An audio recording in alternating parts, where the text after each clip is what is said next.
नया सीईओ मिल चुका है, वो एक भारतीय है। गजब है यार, है मतलब गजब है। Information technology versus international terrorism अगर समझना हो तो दो पैरेलल नियुक्तियां चल रही हैं।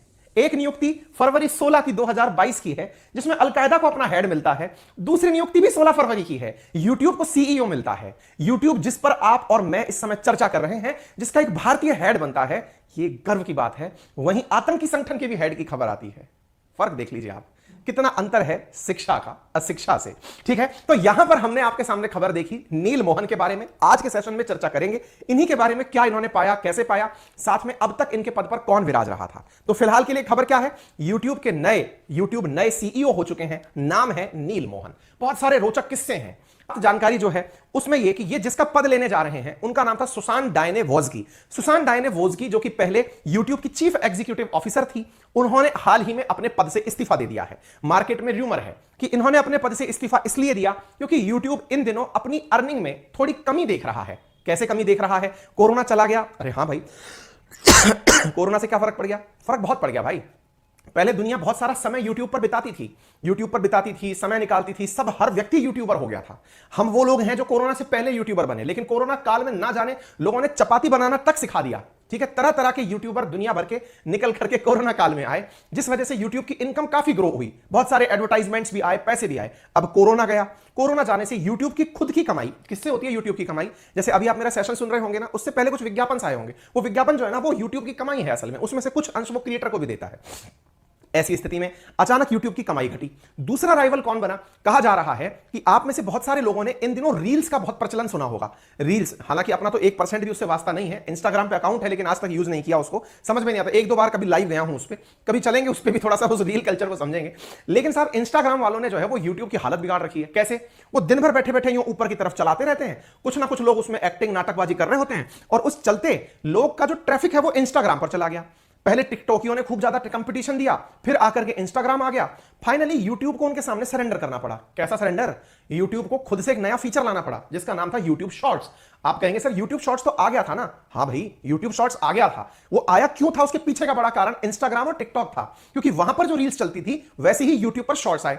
लेकिन यूट्यूब ने शॉर्ट्स चालू तो करवा दिए, लेकिन उस पर पैसा नहीं दिया। इंस्टाग्राम पर शॉर्ट्स के भी पैसे मिल रहे थे, एडवर्टाइजमेंट के पैसे मिल रहे थे, फिर यूट्यूब को कंपटीशन में उतरना पड़ा।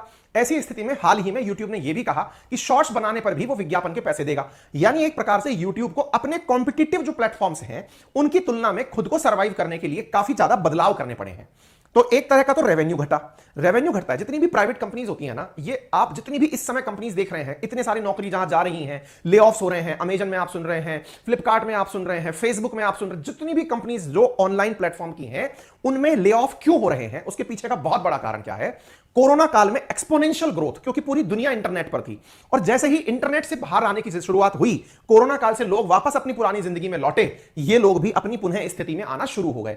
ऐसी स्थिति में हालांकि कहा यह जा रहा है इन मैडम के द्वारा, जिन्होंने अपना पद छोड़ा है, सुसान डायनेवोज्की, इनके द्वारा कहा तो यह जा रहा है कि अब मैं जिंदगी के नए पद की शुरुआत करूंगी, अपने घर को समय दूंगी। और वास्तविकता भी है, अमेरिका में ऐसा बहुत होता है, जो लोग बहुत लंबे समय तक बड़े पद पर रह लिए होते हैं वो फाइनली रिटायरमेंट खुद से ही ले लेते हैं कि भाई अब बहुत हो गया, अब परिवार को समय देने का समय है और दुनिया घूमने का समय है। ठीक है, कारण चाहे जो भी रहे हो। इससे हमारे लिए न्यूज क्या बन गई, न्यूज ये बन गई कि इनके पद पर बैठने वाला व्यक्ति एक भारतीय हो गया है। ठीक है, तो हमने कारण भी बताया आपको, और इनके जगह जो बैठने वाले व्यक्ति हैं उनका नाम नील मोहन है, जो कि अब यहां पर जाकर बैठेंगे। ठीक है, सुशांत वोज्की ने पत्र लिख करके सभी को कहा कि मेरा लंबा समय यहां बीता है। सुशांत वोज्की वो हैं जब से YouTube शुरू हुआ था तब से वो YouTube के साथ हैं, यानी कि डे वन से क्रिएटर के मतलब काम कर रही हैं वो। आप इस तरह से देख सकते हैं सुशांत वोज्की जो है वो YouTube की पेरेंट कंपनी, क्योंकि YouTube is owned by Google, Google is owned by alphabet, तो ये सब एक ही है। तो एक तरीके से ये अपने द्वारा लंबे समय से यहां पर सेवाएं दे रही थी। इन्होंने बकायदा YouTube क्रिएटर्स को लिख करके एक मेल लिखा और इस प्रकार से जानकारी दी, डियर क्रिएटर्स, मैं सुशांत वोज्की अपने पद से फिलहाल के लिए इस्तीफा यानी स्टेप डाउन कर रही हूं और इनके स्थान पर नील मोहन आ रहे हैं। नील मोहन की सूचना जैसे ही आई, नील मोहन ने प्रॉपर तरीके से ट्वीट करके इसका धन्यवाद दिया और कहा कि अब मैं इसको आगे ले जाने का काम करूंगा। ठीक है, अच्छा, हालांकि YouTube के बारे में कुछ फैक्ट्स आपको पता हो, कमाई वमाई तो खैर आपको दिख ही रही है, ये तो अथा कमाई है ही। YouTube कमाता कैसे है, उसका सीधा सा तरीका जो है वो उसका एडवर्टाइजमेंट है ना। तो एडवर्टाइजमेंट से ही YouTube असली कमाई निकालता है। इसके फाउंडर कौन है, तो Jawed Karim, Chad Hurley, Steve Chen इसके फाउंडर हैं according to the Wikipedia.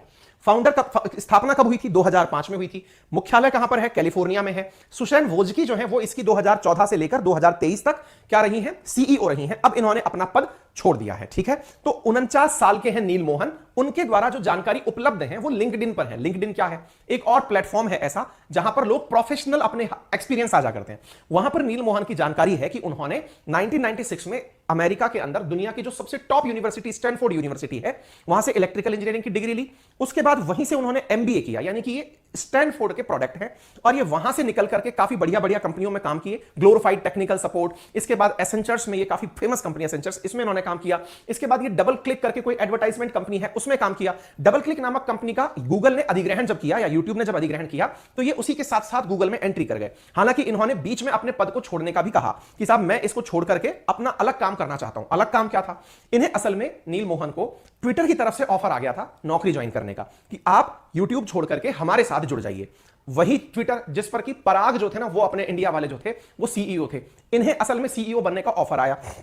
YouTube को जब पता चला कि ये नील मोहन ट्विटर पर जा सकते हैं तो यूट्यूब ने इन्हें रोकने के लिए जो राशि दी वो बहुत बड़ा, मतलब एक तरह का मिसाल बन गया। $100 मिलियन इनको रोकने का बोनस दिया गया कि आपको यहीं रुकना चाहिए। और इन्हें ऐसा करके यूट्यूब ने अपने पास रखते हुए सीनियर वाइस प्रेसिडेंट का पद ऑफर किया और इस तरह से इन्होंने $100 मिलियन देकर के इन्हें ट्विटर में जाने से रोका था। यानी एक कंपनी से दूसरी कंपनी में जाने से रोकने के लिए बड़ा अमाउंट इनको दिया गया था। उस समय की अगर बात करें तो 544 करोड़ रुपए उस समय पर इनको केवल बोनस दिया गया था कि आप यूट्यूब छोड़कर ट्विटर मत जाइए। फिलहाल अब ये पूरी तरह से यूट्यूब पर ही हैं और अब यहां से आगे ये इस जिम्मेदारी को निभाएंगे।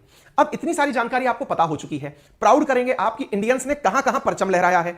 ऐसी स्थिति में टॉप फॉर्च्यून 500 कंपनीज की अगर हम बात करें, फॉर्च्यून 500 यानी दुनिया की जो टॉप 500 कंपनीज हैं उनमें 12% कंपनीज ऐसी हैं जिनके अंदर भारतीय मूल के सीईओ हैं, यानी इंडियन ओरिजिन के लोग चीफ एग्जीक्यूटिव ऑफिसर, यानी कि उनके सारे डिसीजन लेने वाले व्यक्ति हैं।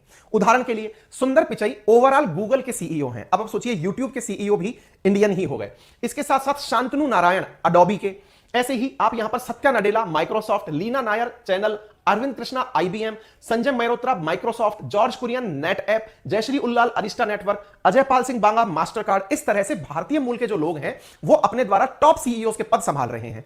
भारतीयों ने और कहां कहां परचम लहराया तो उसके बारे में भी जानकारी रख लीजिए। फिलहाल दुनिया के 3 बड़े देशों के अंदर भारतीय मूल के लोग प्रधानमंत्री हैं। अमेरिका में भारतीय मूल का नागरिक जो है वो इस समय उपराष्ट्रपति है। आपको याद होना चाहिए 3 बड़े देश में ब्रिटेन, पुर्तगाल और आयरलैंड है। ब्रिटेन में ऋषि सुनक है, आयरलैंड में लियो वराडकर है, पुर्तगाल में एंटोनिया कोस्टा है। ये भारतीय मूल के लोग हैं जो वहां पर इतने बड़े प्रमुख पदों पर बैठे हुए हैं। इसके साथ साथ अमेरिका की उपराष्ट्रपति कमला हैरिस भी इंडियन डायस्पोरा से हैं, यानी कि ये इंडियन ओरिजिन है, फिर वहां जाकर वहां की नागरिकता ले लिए हैं। इतना ही नहीं, अगर हम भारतीयों की बात करने लगे तो आप देखिए गुआना के राष्ट्रपति मोहम्मद इरफान अली, सूरीनाम के राष्ट्रपति चंद्रिका प्रसाद संतोखी भी भारतीय मूल के हैं। लगभग 30 देश ऐसे हैं जिनमें 285 से ज्यादा सांसद भारतीय मूल के हैं। अजी हम ऐसे थोड़ी कहते हैं कि दुनिया का हर 5वां व्यक्ति इंडियन है, तो ऐसी स्थिति में दुनिया भर में सांसद भी 285 जो दिख रहे हैं ये कम है। निश्चित रूप से इनका प्रभाव धीरे धीरे और बढ़ेगा जैसे जैसे भारतीयों की संख्या दुनिया में बढ़ेगी। फिलहाल दुनिया में भारतीयों की संख्या कैसी है, आइए मैं एक फिगर बताता हूं।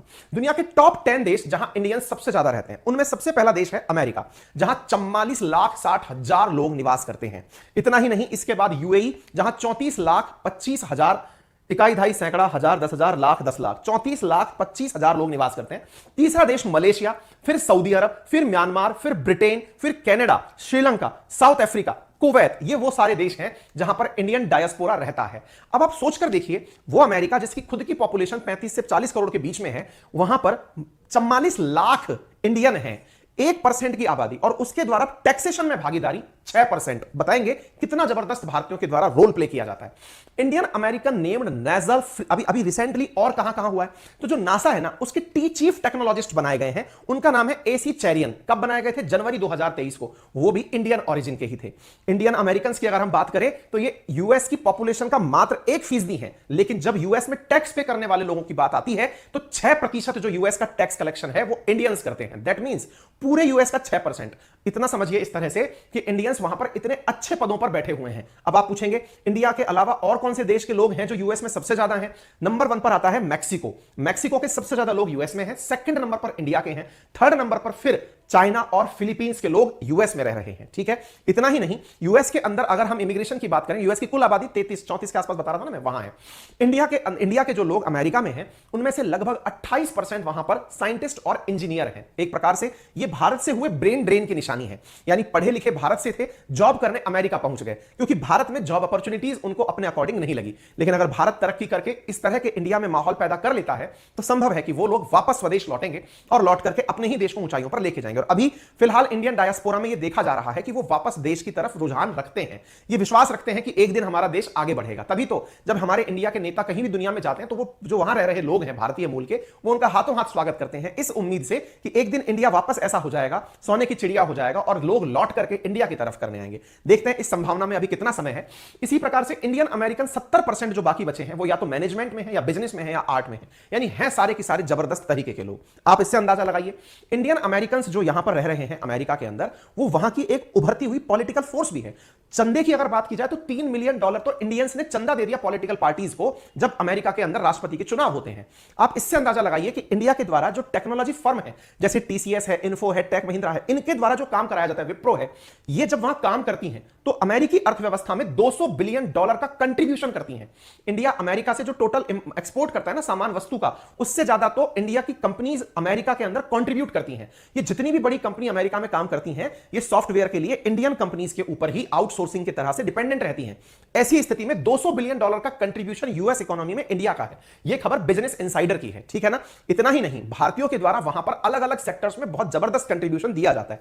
भारत के जो स्टूडेंट अमेरिका पढ़ने जाते हैं ना, वो $8 बिलियन का कंट्रीब्यूशन देते हैं। क्यों? क्योंकि इंडियन स्टूडेंट फीस भी पे करता है वहां जाकर, और फिर उससे उनकी इकोनॉमी को बड़ा फायदा होता है। सुनने में तो यह आ रहा है कि अगले राष्ट्रपति चुनाव जो अमेरिका के होंगे, उसमें जो राष्ट्रपति पद के उम्मीदवार हैं वो दोनों ही तरफ भारतीय मूल के होंगे। एक तरफ से कमला हैरिस तो डोनाल्ड ट्रंप की पार्टी से निक्की हेली, इनका नाम निकल कर आ रहा है। संभव है दो भारतीय मूल के लोगों के बीच, रिपब्लिकन्स और डेमोक्रेट्स के बीच में जब चुनाव होगा तो अमेरिकन को किसी एक भारतीय को चुनना पड़ेगा। ऐसी खबर इंडियन एक्सप्रेस में छपी है। आने वाले समय पर देखेंगे कि ट्रंप अपनी दावेदारी करते हैं कि नहीं, बाइडेन करते हैं कि नहीं, लेकिन संभावनाएं निक्की हेली के बारे में भी आ रही हैं। कहा जा रहा है कि संभव है कि ये रिपब्लिकन्स की तरफ से, डोनाल्ड ट्रंप की पार्टी की तरफ से राष्ट्रपति पद की उम्मीदवार हो सकती हैं। तो यह बहुत बड़ी बात है। अगर ऐसा होता है तो भारतीय मूल का व्यक्ति अमेरिका में राष्ट्रपति बनेगा। उम्मीद है आपको यह खबर बहुत ही शानदार लगी होगी, जबरदस्त लगी होगी। तो ऐसी स्थिति में इस खबर को अपने सभी साथियों से जरूर साझा करें।